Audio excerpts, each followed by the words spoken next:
Hello, everyone. If you haven't noticed by the fact that there's lots of people in this frame, I'm doing something a little different this time around.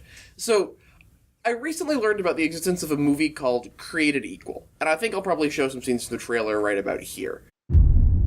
This case is an attack on religious freedom and on the more than 1 billion Catholics around the world. The Pope has declared that the priesthood shall be limited to the male gender, and that, Mr. Riley, is the will of God. So say you and the men of the church. All priests take a vow of celibacy. So what difference does it make what sex organ a priest has?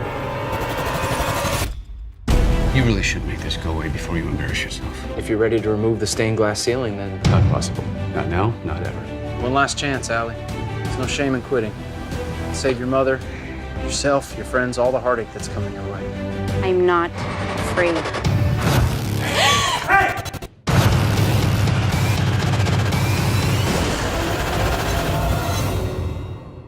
So, since this is one of the films that New Catholic Generation hasn't covered, and it's a topic I've done some coverage on in the past, I figured, well, why don't I get a group of my theologically minded friends together and see what they think? So speaking of which, let me introduce you to my theologically minded friends. We have Jarek. Hi, I'm Jarek. Julie. Hello. Bea. What's up? What's up?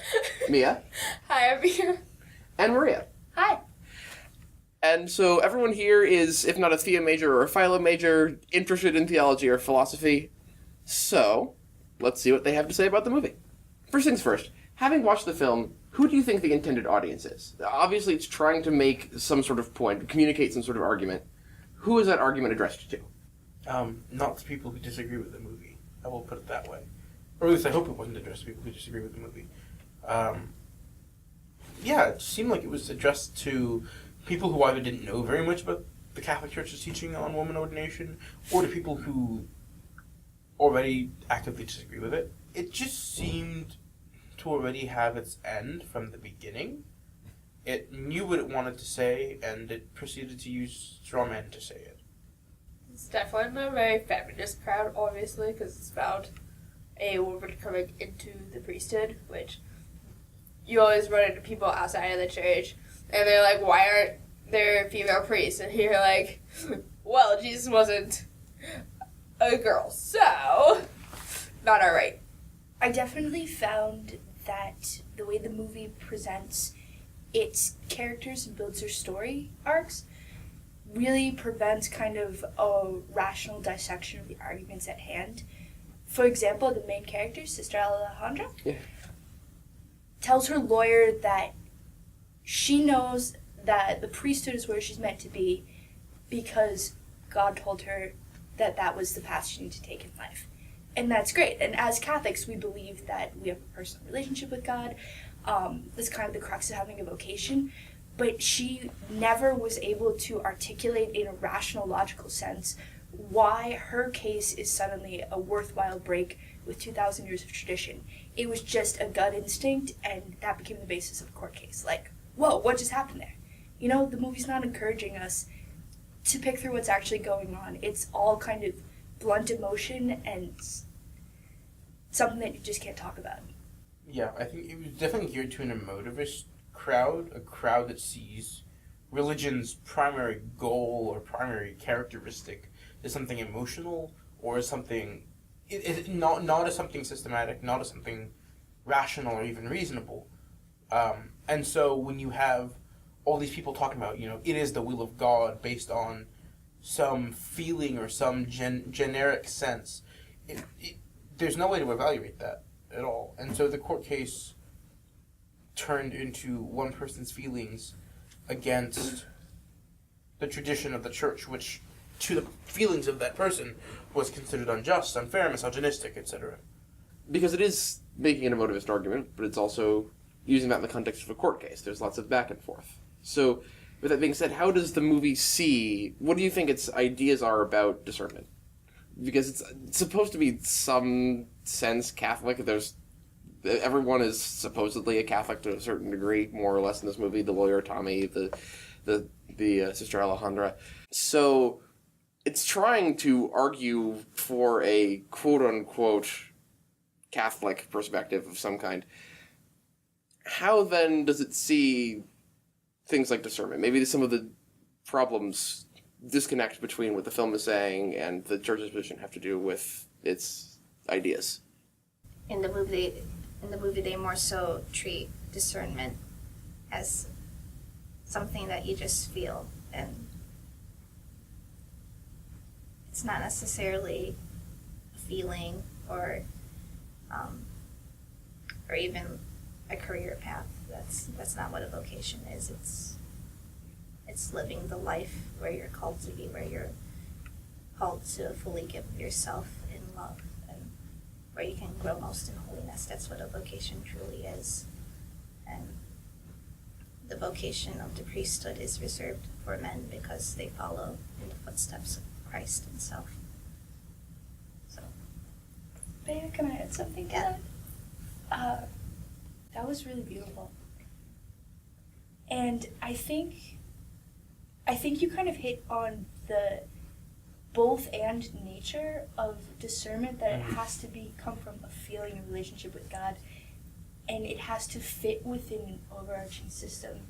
Because kind of like Augustine gets at in the Confessions, you have will and rationality and everything, but in a fallen world that can be perverted or bent, so you should not trust that completely. And that's where the church and the system of the priesthood and everything, and the apostolic tradition comes into play when we're figuring out religious vocations. My mom has all these pithy little sayings, and I'm always like, Mom! But she's always like, exceptional cases make bad laws. And that's always when I'm trying to get out of something, because I'm the only daughter and that totally works. But yeah, if you don't capture that both and aspect of it, I think you tend towards polar opposites, a really rigid system, or it's my heart, and then everything. Nobody can tell you what it was. Yeah. Ignores the fact that religious communities have vocations directors and spiritual directors and level upon level upon level of people whose job it is to figure out whose job it is to guide you to figure out what your vocation is. And that's not just to say that your vocation, that's not to say that your vocation isn't have anything to do with your feeling. It absolutely does. But it oftentimes, and I would argue it always, requires some sort of outside force to help you see things objectively for what they are. And that wasn't at all reflected in the movie. I mean, what you had was people who had feelings, who did talk to people, and that people dissuaded them from pursuing the path, and they ignored it because it was their feeling, which I think is totally the opposite of the way, at least a vocation generally works, to my understanding. Yeah, like what Maria was saying about exceptional cases. Nobody has a right to be a priest, and when the film sets itself in a courtroom and makes an adversarial legal setting where you're suing about gender discrimination, it abuses the entire idea of discernment, because seminaries reject, what's the film's phrase? Is it unmarried, baptized, and confirmed Catholic males all the time? Yeah. There's not. Yeah. Being a priest is a special and unique calling. It's not something anybody gets to sue for, and the same is true of women religious. Or, it's not going to college. You could get turned away from college, and people sue to get into a college, but it's not like that, right? Discernment, you've been working on this your entire life.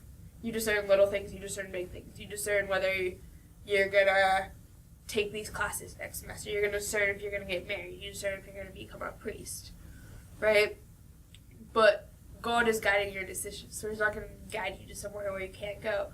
But even then, there's very set things for the priesthood. Like Father Brian was telling me, they have to go through psychiatric testing.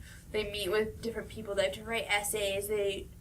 All these different things. Even when you're in the seminary, that doesn't mean you're going to be a priest, right? Yeah, a lot of people discern that. Exactly. It's probably 1 in 4. 1 in 4 for minor seminary, 3 and 4 for major. 3 and 4 for minor seminary, 1 and 4 for major seminary. Right. So, just because you're in the seminary does not mean you're becoming a priest either. Yeah. And just because you're female doesn't, that's not the thing. It's kind of like the army, right? Mm-hmm. You can't sue to get into the army. You know, I was planning on going to the Naval Academy, but I can't because of medical reasons. And there's nothing I can do about it. And you just have to move on. And I found different callings for my life. Like, you can't, like, the same thing as Mia with the academy. I had an intense desire to be a Catholic sister for a number of years, and I'm simply not supposed to do that. And I couldn't sue the Dominican Sisters Mary's Mother of the Eucharist to make that happen, because it's not my vocation, and that's perfectly fine. So I want to expand upon a point that Mia made. Your vocation is your vehicle for salvation. Women only get 3 choices, either consecrated virginity, entering the religious life, or becoming a mother. You don't get a choice to become a priest as a woman. All right, so speaking of discernment, the movie portrays priests, in, I feel, is a somewhat interesting fashion. I'm interested to hear your thoughts on that. So, what does Created Equal think about the priesthood? What do priests do, and why is that important? Well, it thinks that priests have all the power in the parish, but anyone who's been to a parish founded in the 1980s knows that that's actually the 65-year-old music director. Priests to them are basically people who work in the church and have a high role in the church. Yeah. It's not really what it is. It's a supernatural calling. It's not just another job or career. Like a CEO. Yeah. It's funny because the movie actually has a really clericalist conception of what the priesthood is. You know, like, the priests in their black garb and their little white thing do their churchy thing, and the laity do their non-churchy thing, and that's about it. But, in fact, it's a lot more complicated than that. I mean, if we read Pope Francis's recent encyclical, there's this huge emphasis on the universal call to holiness amongst the laity and amongst the clerics. And so when people in the movie say, I want to do God's work, or that priests do God's work, I mean, that's true, but so do sisters in their way, so do the laity in their way. Married persons, those who are living the consecrated single life, they all do the work of the Lord in their own particular way.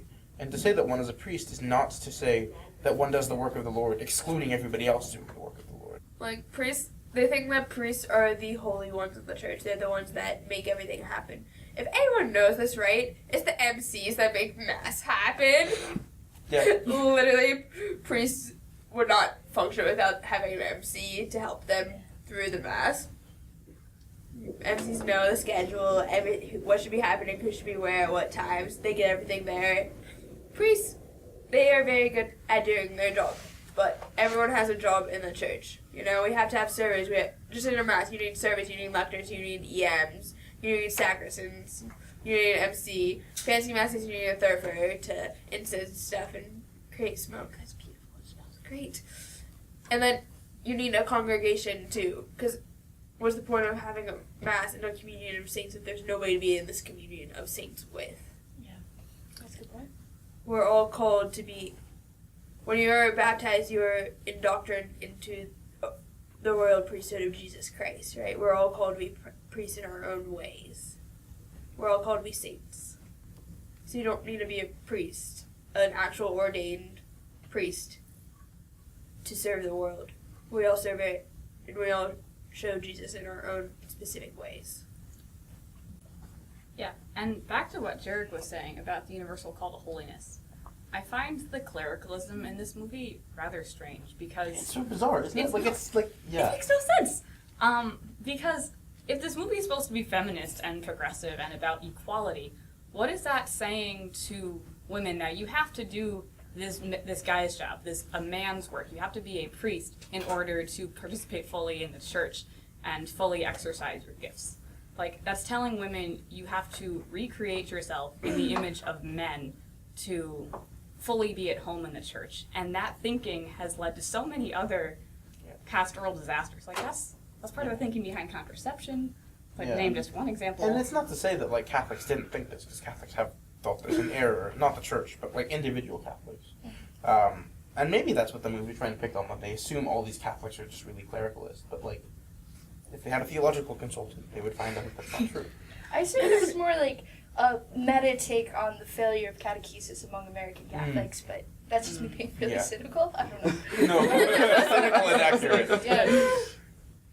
It's interesting because the movie, it puts all this emphasis on the Allie needs to become a priest. That's what she feels her vocation is. And it never once, like, there's no depiction of the Mass, there's no depiction of the sacraments being offered. The priest hangs around the church. The priest hangs around the church and talks to people in the pews. He lurks around the church, and apparently Sister's work doesn't have any value. Yeah. Speaking of, I think you guys touched on this a little bit, but maybe you can speak more to how this movie sees, like, gender dynamics more generally, like the balance between men and women, and, like, the relationship between men's roles and women's roles. Pick me. Free to jump in. I was actually really disturbed with the tact they took on this, specifically in relationship to the uber tratty guy who failed out of seminary and then stalked her. And tried to kill her 3 times. Yeah. Because for women, when we hit like the age of 11, you learn about sexual violence, and often, I'm going to get serious here. You learn about sexual violence, and oftentimes it kind of happens in the moment, whether it's getting harassed on the street or you see that happen to older sisters or older friends. And from a fairly young age, 11 or 12, I think maybe this is true for most girls, you're introduced to the idea of sexual violence, stalkers being one of those. And it's a boogeyman, but it's a very real and realistic boogeyman that if it doesn't happen to you or won't happen to you in the future, you probably know someone who has gone through that ordeal. So when they set up this whole dynamic between the one person in the film who is, albeit a little twisted, but passionate about what he thinks the all-male priesthood is, and they set him against the protagonist, the sister Alejandra, in this role that is full of stalking and violence and everything. As a woman who's watching that, I go, oh my gosh, he is the boogeyman that we've all been scared of since we were 11. And I think going back to one of Jarek's first points is it adds this undercurrent of fear that in gender dynamics between men and women that immediately, make it a very emotional film to watch in a weird sense. And, you come out of it just a little shaken up from those scenes, or at least I did. Oh, yeah. And, and if you leave the film with that scene, you're not critically engaging with the argument or anything. You just really have this understanding of the guy who believes in the all-male priesthood, scary and evil. The other girl, innocent victim, so clearly we should be on her side. I don't know, I really wasn't okay with the way they approached that. Yeah, especially, not just in light of the movie, but in light of the Catholic Church's broader perception, where one of the first things you hear from people, both who are somewhat friendly and just totally opposed to the church, is, oh, what about the priests and the sex abuse scandals? And the movie they create brought that up all the time. And when you have this dichotomy of, okay, well, there's this guy who flunked out of seminary, presumably, and is, like, poking pictures of the girl in the eye with a needle and trying to strangle her, and eventually ends up, like, breaking into her house and shooting her in this crazy plot line. Crazy plot line that is really not very. It has, in court, they say in the court at the end of the movie, that it has nothing to do with her case. It's just this. It's this distraction, and it's an unnecessary distraction in light of. It's not their argument, because priests actually, yes, the individual priests have done bad things, covering things up, not ideal. But remember that the vast majority of priests are great pastoral ministers whose responsibility it actually is to help the victim in these scenarios. Yeah. And I think, it's a disservice to the whole movie to have this distraction there. Because if they want their case about women's ordination to give it more, they could give it more time if they weren't caught up in this very headline-grabbing distraction of, priests and crazy sex abuse.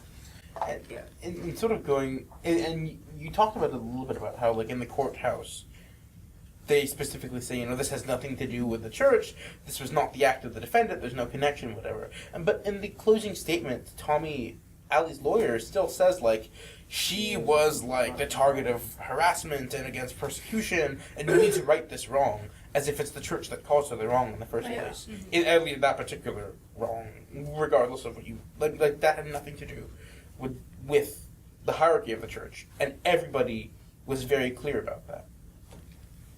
So it's weird that it just came up again at the very end. Okay, so with all this being said, all the different thoughts and perspectives the movie is trying to bring to bear in mind, what would you say this movie's argument is as a whole? Like, what's the total 5-second version of its argument, and how effective do you think it is? The church is patriarchal, and we need to smash the patriarchy. I agree. Just stop with the patriarchy! Yeah, that's about the movie. I mean, Yeah. like, literally that's the movie. And I mean, like, there's some interesting stuff about, like, how religious, like, practice gets to circumvent normal practice of law and things like that. But in general, that's the argument. And it's not just that, but, like, it's also, like, the church is just illogical and irrational. Or at least the church's position on woman's ordination is just illogical and irrational. And this really comes out with the scene with the archbishop, where they're questioning him, and at some point he just, like, resorts to saying, it just is. This is it because it is God's will. Which, I mean, while that's true, there are some interesting reasons why we happen to believe that it's God's will that weren't brought up in the movie. And so, when you have that scene where you just have the archbishop, who's supposed to be an intelligent, authoritative figure, just sort of not being able to hold his own, it's clear what the movie's trying to say. See, the problem with that scene in particular is that the way the archbishop used "it's God's will" as kind of arbitrary reasoning for the church's 2,000-year tradition on this, well, isn't that the same rationale that Sister Alejandra was using to break from that tradition? And while she's obviously, the sympathetic victim, the heroic protagonist, and all this jazz, I think by positioning the church in that light, they actually undercut the main point that they're trying to get at with her. And there is no really logical rhyme or reason to the process of discerning and what becoming a priest is, and, it loses meaning for everyone, even Sister Alejandra at that point. Yeah. It's just kind of a pathway to getting closer to God. Speaking of that scene with the quote-unquote cardinal bishop, or bishop cardinal, in the courthouse, what did we think of some of the arguments that were used there about priests with beards and ordaining Episcopalians? Because I found there were two really weird arguments that were used there that I feel like we should probably criticize because they're that bad. Well, I mean, so the beard thing, okay, that's something. It's a little bit of a reduction. I mean, I think a more interesting question is, why don't all priests have to be Palestinian Jews like Jesus was?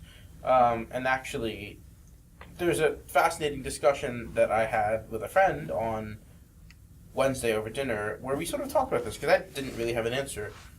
But then, I mean, if we look at the way that human biology works, sex is necessarily determined by the father. And in regards to the case of our Lord, because all of his biological material came from his mother, the one thing that could not have come from his mother is his sex, is his gender, is his maleness. And so, in that sense, there's at least an argument for being in a different category than any sort of other biological factor that might influence Jesus. The thing about growing beards is ridiculous. Like, no. Just for reference, the argument is seriously made. I hadn't either. Just for reference, the argument is seriously made by Tommy the lawyer in the film that Christ also only appointed men with beards to the priesthood, therefore only men with beards should be priests. How do we know if they had beards or not? That was like 2,000 years ago. So, no cameras. Who knows if they had beards? They could have had, like, mohawks for all we know. John's always depicted clean shaven. Yeah, there we go. Obviously, this film has some problems. This film has some pretty major problems. But, like, how is it as a movie? Is there anything redeeming about it? Is there anything you actually enjoyed about the film? Like, Yes. At least as a film? Yes, one part. How Tommy's mother talks about her husband. Your father barely survived Vatican II. That was funny. I mean, it brings up some interesting conversations that people have when you're talking about the Catholic Church. Often when you're asked, you say, I'm Catholic, you're asked, So, how do you feel about not being able to be a priest, right? And this brings it up. It gives a very bad explanation, very bad diagramming of it, but it does bring up some issues that are asked of the church, you know? It's a very common question. Yeah. Why are there not female priests? Things about a conversation that should be talked about, even if it should be talked about in a different way than it was in this movie. And at least it has a young person considering, or already in, kind of, ish, a religious vocation. Yeah, that's true. Because people think that nobody becomes a sister or a priest these days, and now we have a person who wants to have done both. So, like, even if her instinct is misdirected, like, it could be reformed. For the people watching at home, at least. She's fictitious. She's fictitious, thank goodness. All right. So before we go, any final thoughts? Wait, I have one thought. Not a bad thought. Yeah. I think that's our ending, yeah. All right. Well, thank you everyone at home for watching. If you like this video, make sure to like it. Leave a comment down below if you'd like to see more videos of this kind, and keep a watch for some interesting stuff over the summer. There's going to be some plans. Some plans are in the works. Anyways, as always, Ad Mahorem Dei Gloria. Thank you very much and goodbye.